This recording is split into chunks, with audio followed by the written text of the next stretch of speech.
Well, today I'm very excited to introduce one half of the Australian Olympic Nacra team, silver medalist at the Rio 2016 Olympic Games and selected for the 2020, now 2021 Japan Olympics, Lisa Darmanin. Welcome, Lisa. I appreciate it so much for coming on board with us today. I've followed your sailing career a lot throughout the years. One, because I'm a cat sailor and you're a cat sailor too. You've already given me some really good advice already down the line. You put me onto the same trapeze harness that you're wearing in the photo behind me. We've got the same trapeze harness. You told me at St Kilda that this is the glamour. Get on board the sliding hook, and yeah, changed my world on the A for sure. So yeah, welcome. Thank you for coming on board. Thanks for having me. And I guess like Ronstan's a huge supporter of the Australian sailing team, and being on a Nacra, we definitely burn through the blocks and the pulleys. So thank you for helping Jason and I manage 3 boats around the world. Yeah, it's got to be a big campaign, and we met up in Geelong, and you're basically the workhorse of the boat, and you tell me that you do all the work, and Jason just comes and jumps on board and steers. So I love the fact that you're getting your hands involved and having to put all the pulleys and fit it all out and make sure that boat is 100%. So brilliant. So today we're going to speak about the Olympics, both the ones to come, the ones prior, where you were the silver medalist, and then we're going to jump into a bit about the Nacra, because everyone's interested in, you know, the boat from being foiling to non-foiling to foiling, and then we're going to talk about some female aspects, female sailing aspects, because you're heavily involved in all sorts of sailing around the world. You're in the AC, doing some admin stuff in the background for the AC, and you do commentary for the Sail GP events. So really interested to hear your thoughts on female sailing and what can happen going forward. So, but let's start off with the Olympics. You got selected again. It was a little bit harder race this time. You had quite a bit of an opposition to go up against. Yeah, people say that, but last time we went up against Darren Bundock and Nina Curtis, who have a couple of silver medals under their belt. So I think both trials have been pretty intense.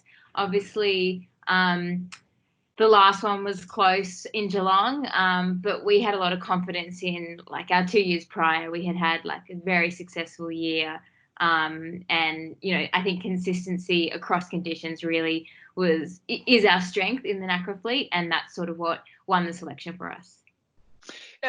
A question from my point of view: when you're going for selection, is it hard to concentrate on trying to win the regatta and also get selected at the same time? Is it a bit of a distraction?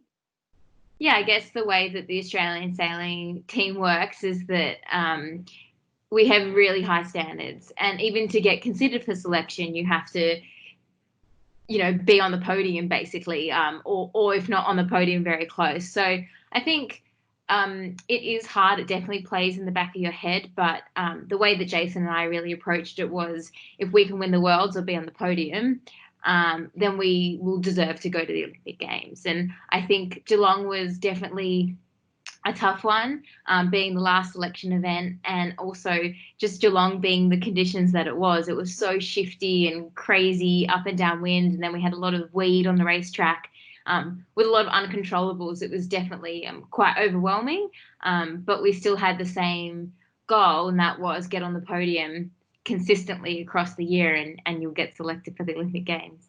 Yeah, I mean, you guys have been really consistent since 2016. Like, is it 2 or 3 thirds at the Worlds through that period? We got 2 in a row, and then yeah, in Aarhus we got a 6. But just in Japan, like we won the test event in Japan 2 years ago, and a couple of World Cups and things like that. So I think the 2 back-to-back Worlds at completely different conditions gave us a lot of confidence going into the Olympics. That is now another year away, but I think that back-to-back podium compared to the rest of the world, we're really, really happy with.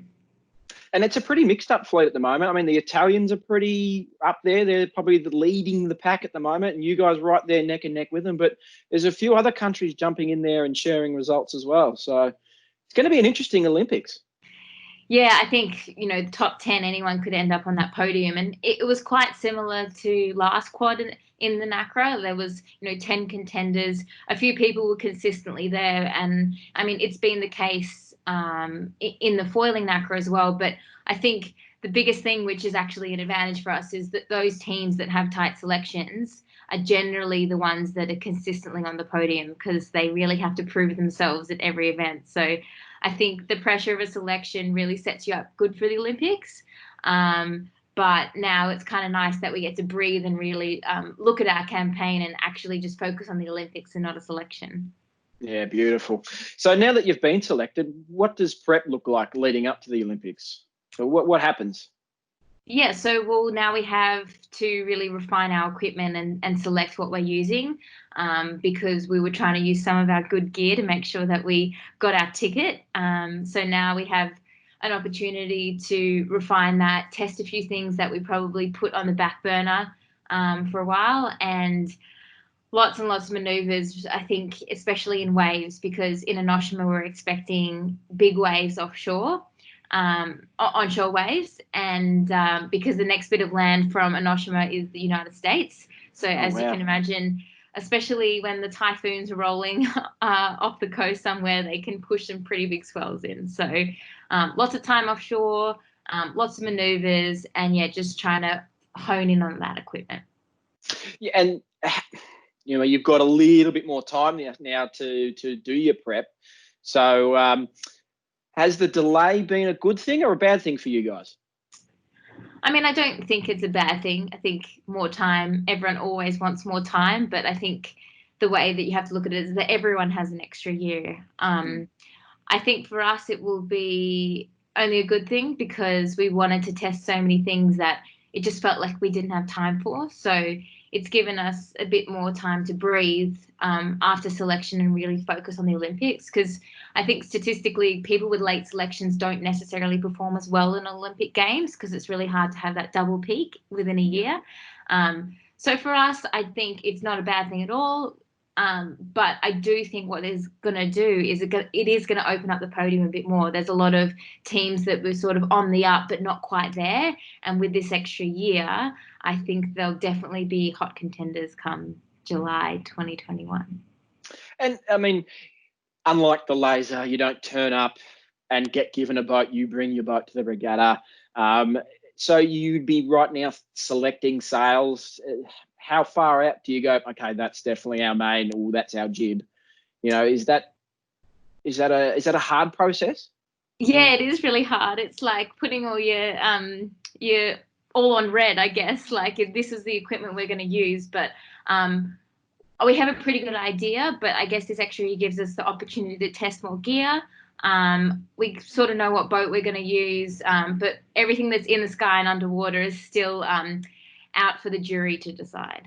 Yeah, well, exactly. So, and you can't just go, well, that's a good one. You've got to go and test it and try it out against other ones. So it does get a little bit in. So you do know what it's like before you go, all right, that's the one. So, and then you kind of work out what it is and just put it on the shelf and go, well, that one's that's the magic sail that we're going to bring out for later. Yeah, and it's always evolving. Like, as we learn more things on the Nacra, we might need different things out of our gear. So what we might have chosen 2 years ago as our games kit is different to what it is today. And with this extra year, we might develop new techniques and need something else out of our sails. So it's quite cool, though. We did get our Olympic kites just before lockdown. They made it here. So the Olympic kites have the Australian flag on it. So we managed to test them and have a look at them, and I have to say it's pretty special when you're trimming downwind and you have the Australian flag right in front of you that you're trying to trim to perfection. So that's quite exciting, but they're definitely sitting on the shelf waiting to be used next year. I have seen some Facebook and Instagram footage of you doing a little cross training between classes against another Olympic gold medalist out there on the Moth, and he did tell me he was very surprised at how close it was. Yeah, it's been really good. I think we didn't really think it was going to be as close as it was, but with Tom and Jace obviously sailing together on the GP, there is a lot of banter going very fast downwind, and I'm just like trying to catch my breath, and Jace is yelling at Tommy to, giving him a lot of stick, and it was really cool. And it's great because even though the boats are so different, that intensity of racing was there, and we'd roll him and then he'd go up and go really high and away from us, then we'd come together again on the jibes, and we definitely lost a lot of VMG on the jibes compared to the moss, but in the end, yeah, it was just a few boat lengths across the whole harbour, so it's good fun.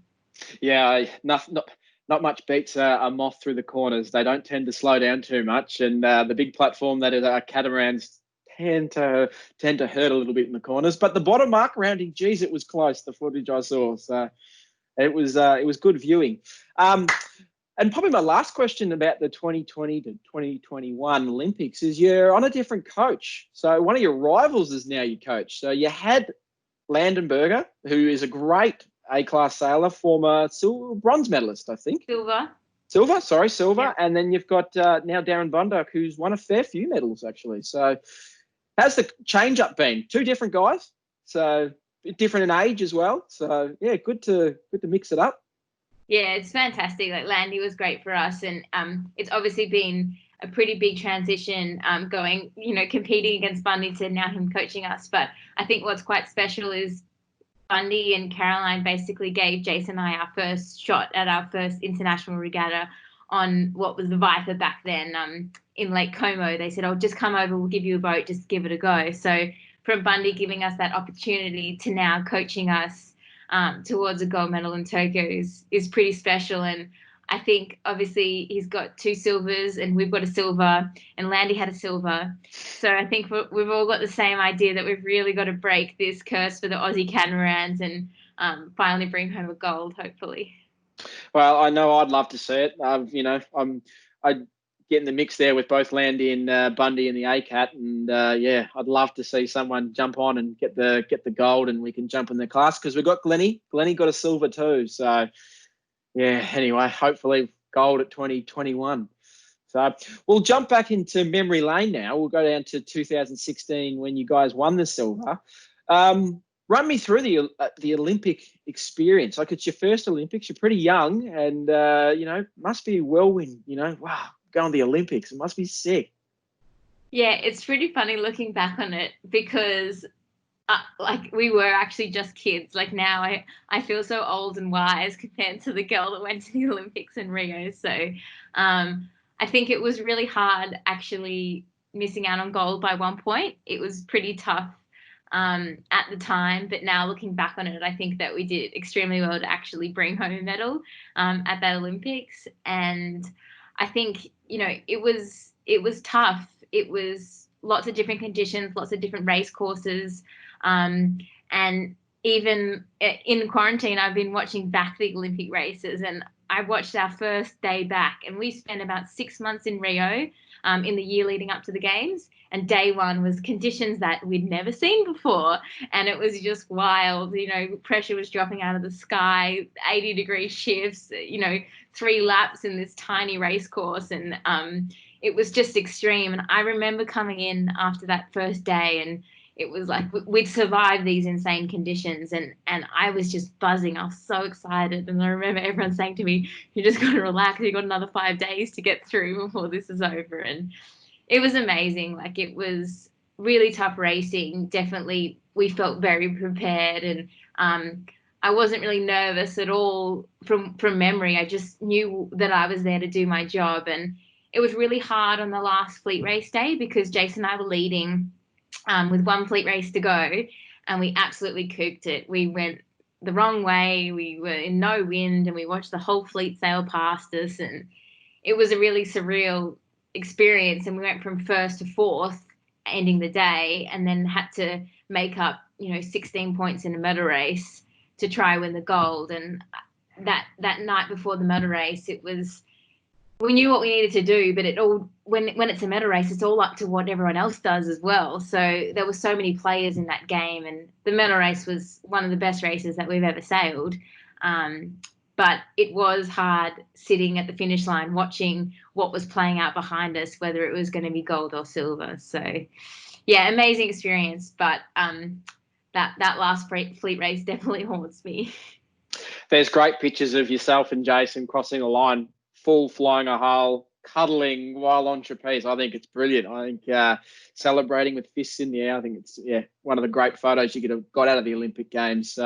But you guys went in as favourites, being young, and you won the test event prior. And the Frenchman, who was he'd done most of dominating in the Nacra leading up to those Olympic Games, was injured. So there was a little bit of pressure going. How do you handle that pressure of the Olympic Games, being young? And fill us in there.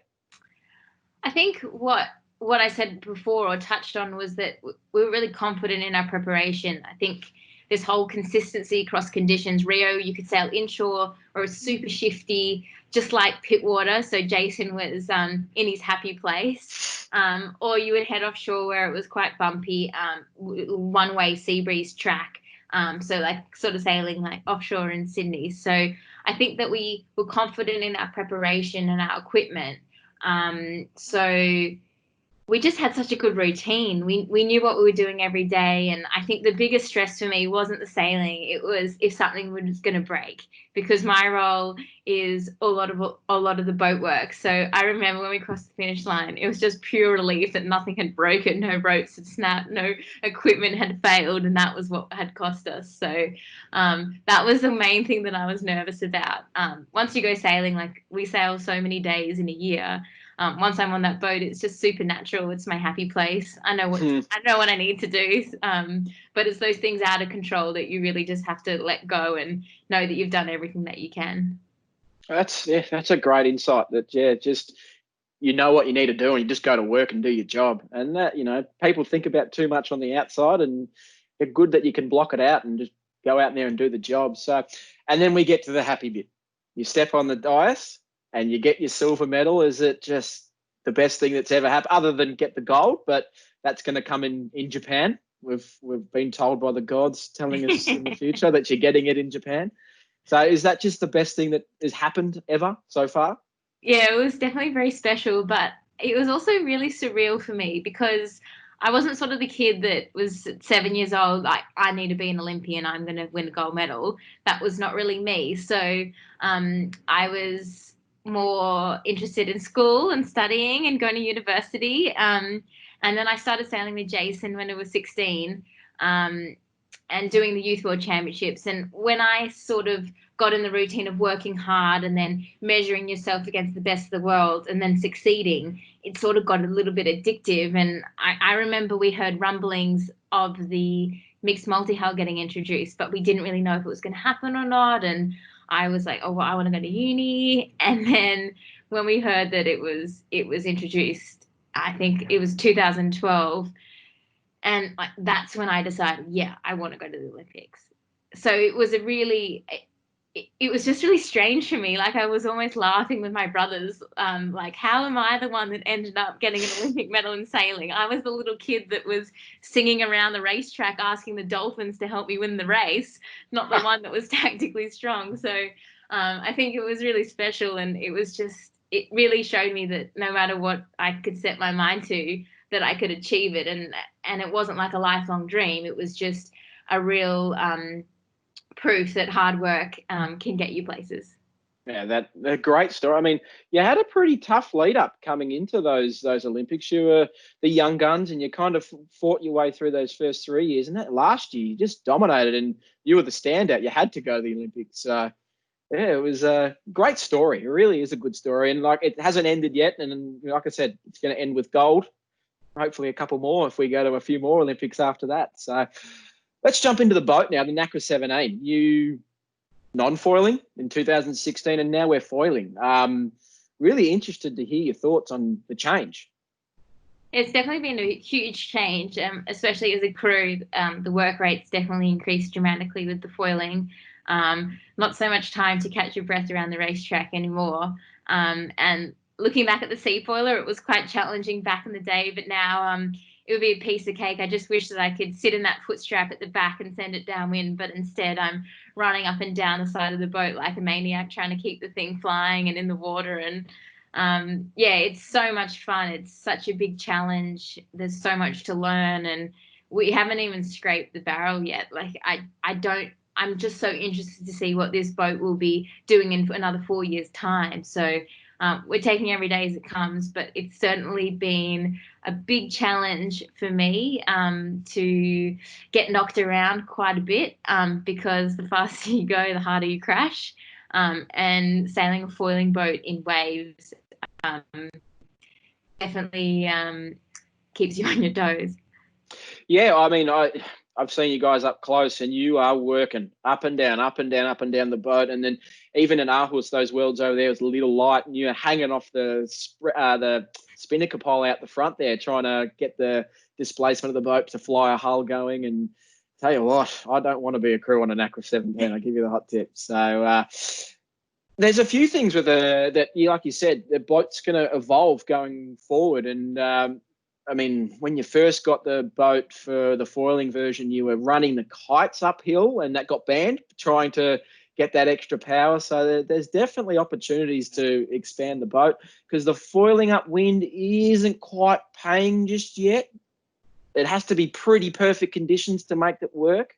Yeah, the wind range is quite small at this stage, and a lot of the venues that we go around the world are not flat water venues, so it hasn't really paid. Geelong was probably the first place that it's really sort of worked, but you have to pick your time and your opportunity. And I think everyone was looking forward to the Europeans in Garda, because that would have been perfect, but unfortunately we didn't get to go there this year. And I think if we do get offshore conditions in Japan, we may see a few people trying to fly. But yeah, the boat is, as you said, it was a sea foiler that has now been converted to a foiling boat. So it's not necessarily a lightweight boat that's easy to fly like an A-class. So we are trying to get the most out of a boat that's probably not originally designed for that. So we're working pretty hard on it at the moment, like I'm sure everyone else in the world is doing.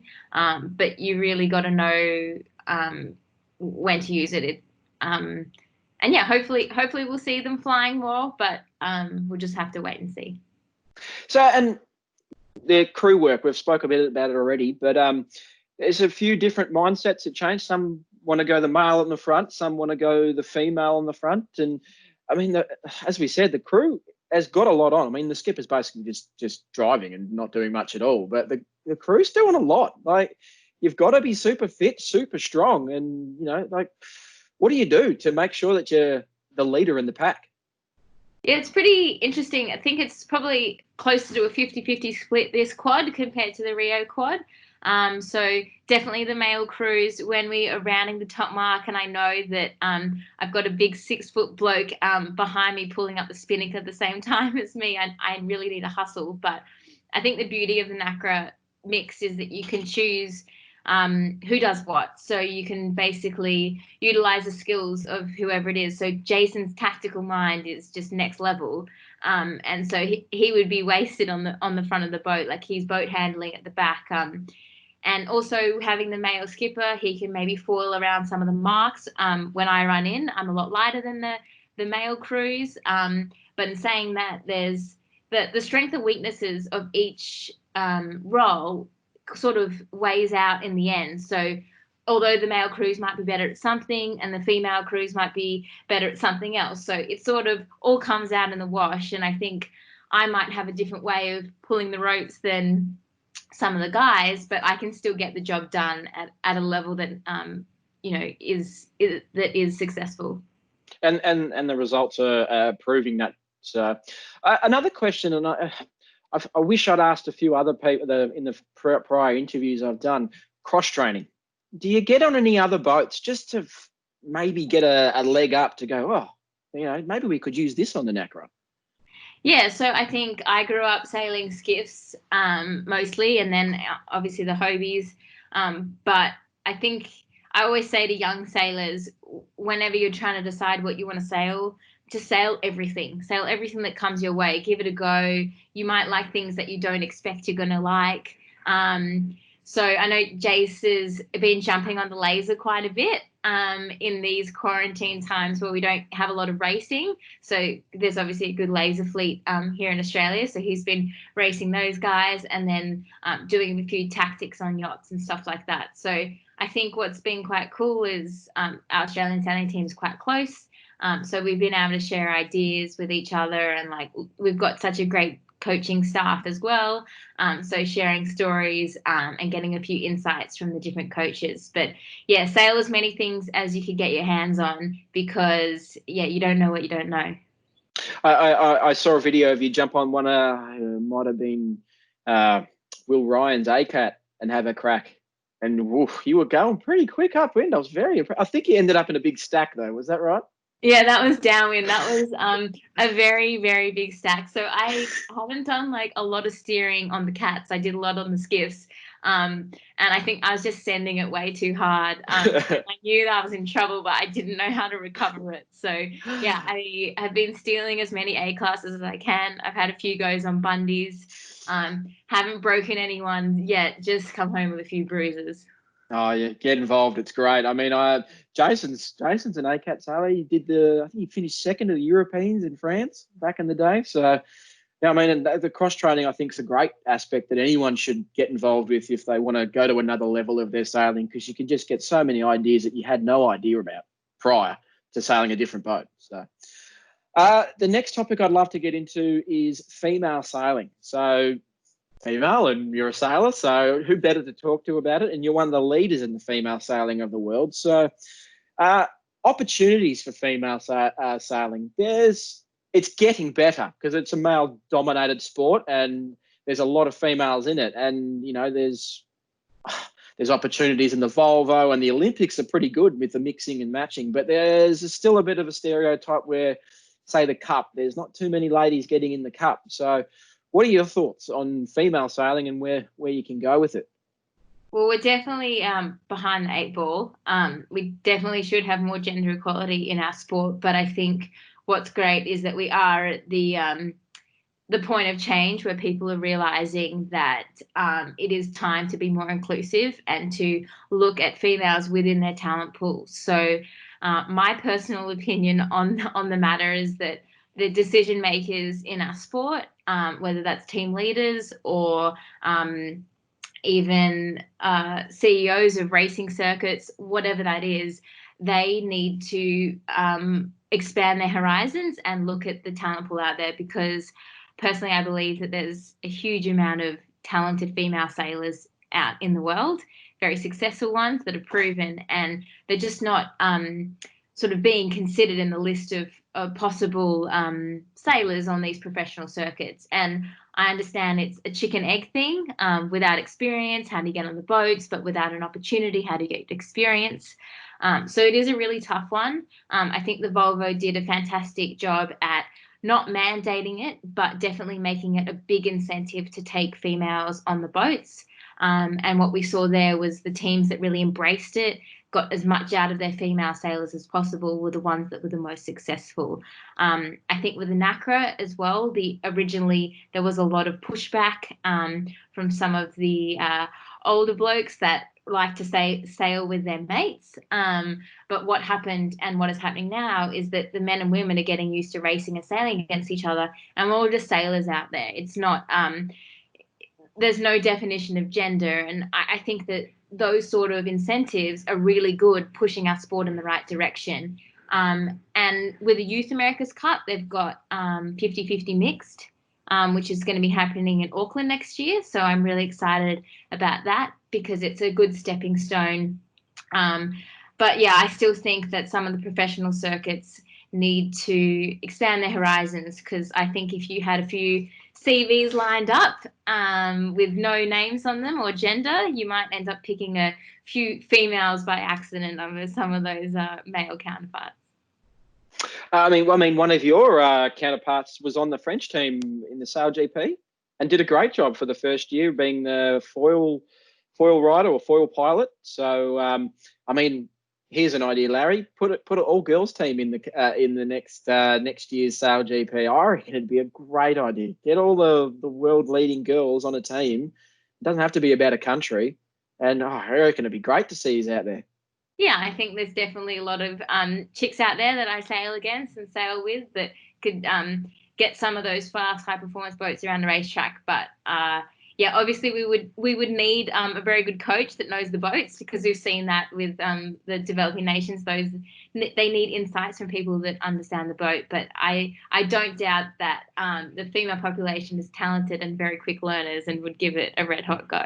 Oh, I reckon you'd scare the boys big time. I reckon you would be right up the front there very, very quickly.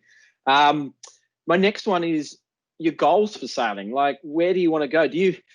One of my favourite things was Nina jumped on the Brunel team from the New Zealand leg to Brazil, going through the Southern Ocean, one of her first offshore experiences, and getting bashed by 50, 60 knots. I think that was a hell of an effort for your first offshore thing. Are you going to do that? Are you going to go offshore and have a crack? Well, the fact that they're foiling now is definitely an exciting prospect. That's right. For me, I like to go fast, and I definitely am open to opportunities, but nothing's off the table, but nothing's quite on the table yet. So I love giving things a go, and I love challenges. I love being scared and getting through it. That's what Nacra sailing's all about. It's about being terrified and then making it to the finish line. So yeah, we'll see. We got to get through Tokyo, and then definitely would like to jump on some bigger teams and different type of boats. Oh, well, all the best, and I'm sure that's anyone watching this has just heard who owns one of the big teams goes, oh, Lisa's available. I'll grab her after 2021. There you go. Sounds good. Hopefully we can get this out there to those guys. All girls. My next question is, a father of a 15-month-old daughter, what advice would you give to a young girl that's just starting out and wants to get to the top level and be the next Lisa? Where do they need to go? What do they need to do? I think the best thing that you can do is believe in yourself. Ignore anyone that has anything negative to say about you. If they say you're not tall enough, you're not strong enough, you're not big enough, don't listen to them, because if you believe that you can do it, you'll find a way. And that's certainly been the case with me. I think don't be afraid to push the boys, give them a run for their money, because you're definitely as clever as they can be. And even though we might not do things the same way, we'll definitely figure out how to get the job done. So, and the biggest thing I think that I still sort of live by is just have fun. Like, make sure you're enjoying yourself, because it's so easy to get wrapped up in results, or you're not where you want to be. But if you can enjoy the sport for what it is, it's an amazing sport. You get to get out there on the water and play with the elements, and you're in control of something. And as an 8-year-old, you could be a young girl out there with mum and dad on shore sailing your own boat around. So it's such a special sport. Always have fun, and you never know where it'll take you.